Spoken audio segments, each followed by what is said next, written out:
Dans une terre de désert et de vastes cieux, il y avait une petite tente dans le pays de Canaan. Il y avait un homme nommé Abram qui vivait dans une tente. Mais à 75 ans, il désirait un enfant. Sa femme Saraï n'avait pas pu avoir d'enfant, et maintenant, à l'âge de 65 ans, il semblait peu probable qu'elle ait jamais un enfant. Une nuit, alors que la lune brillait intensément, Abram regarda les étoiles. « Papa, Abram qui m'appelle, regarde les étoiles. Tes descendants seront aussi nombreux qu'elles, mais je n'ai pas encore de fils. Seigneur, comment cela peut-il être? Fais-moi confiance. » Abram, ta foi sera récompensée. Dieu avait fait une promesse à Abram qu'il serait le père de nombreuses nations. Mais au fil des années, Sarai resta sans enfant. Dieu t'a promis de nombreux descendants, mais je ne t'ai pas donné d'enfant.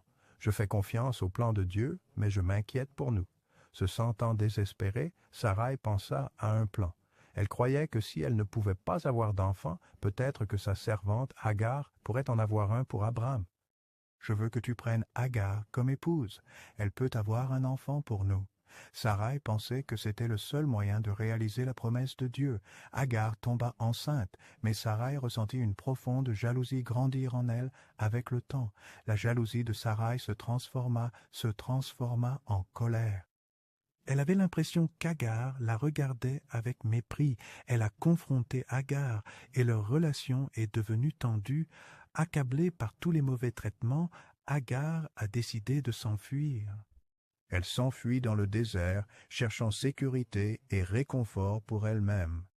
Dans son moment de désespoir, Agar s'assit près d'un puits dans le désert. Soudain, un ange du Seigneur lui apparut.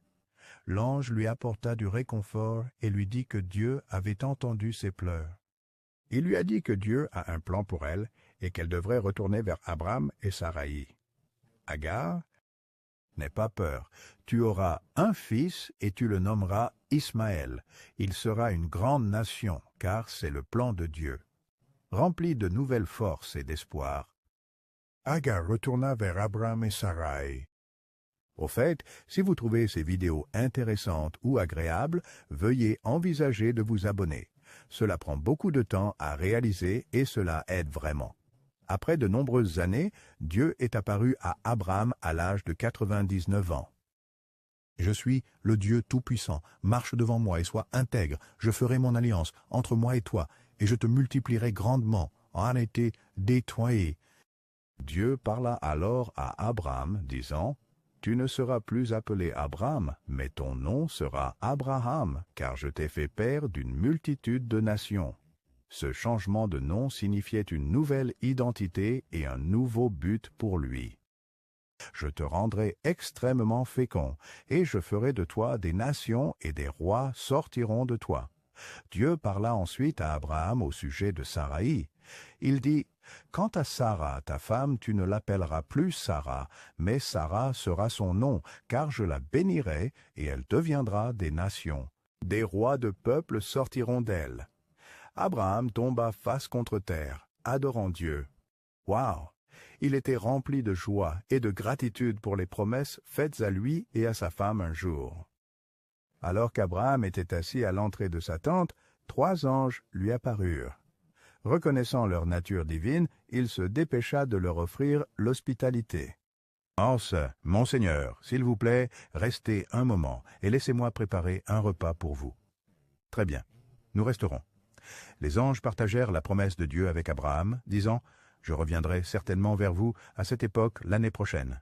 Et Sarah, ta femme, aura un fils comme les anges partagent la promesse d'un fils. » Sarah, cachée dans la tente, entendit leurs paroles. Elle ne put s'empêcher de rire doucement, remplie d'incrédulité à l'idée d'avoir un enfant à son âge avancé. L'ange, percevant son rire, se tourna vers Abraham et demanda, « Pourquoi Sarah a-t-elle ri? Y a-t-il quelque chose de trop difficile pour le Seigneur? » Au fil des mois, le ventre de Sarah s'arrondit. Puis elle donna naissance à un fils comme Dieu l'avait promis. Abraham était rempli de joie et de gratitude, sachant que Dieu avait accompli sa promesse, nous l'appellerons Isaac. ce qui signifie rire, car Dieu t'a fait rire à mesure qu'Isaac grandissait.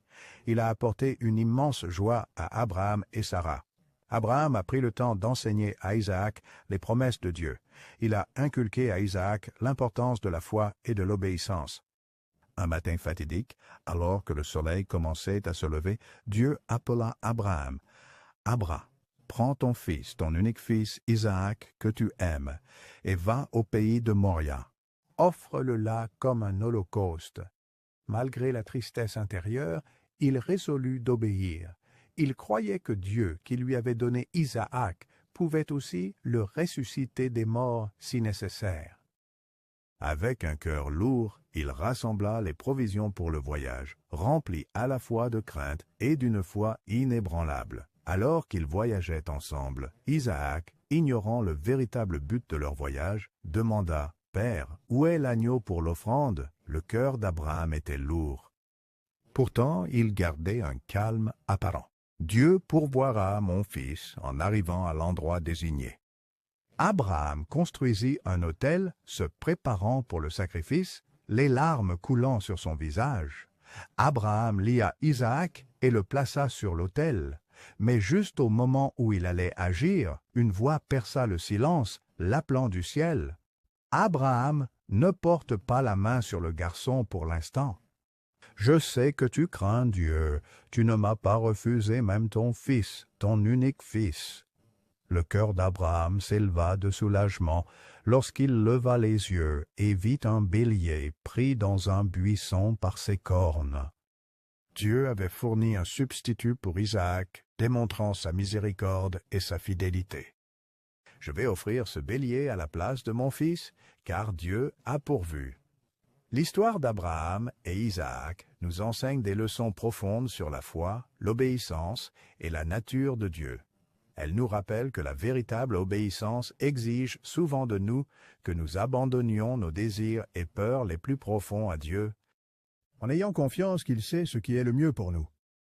La volonté d'Abraham de sacrifier Isaac illustre la profondeur de sa foi, une foi qui serait récompensée et se souviendrait pendant des générations. Si vous ne vous êtes pas encore abonné, n'oubliez pas de le faire. Cela nous aide vraiment à continuer à vous fournir des vidéos incroyables comme celle-ci.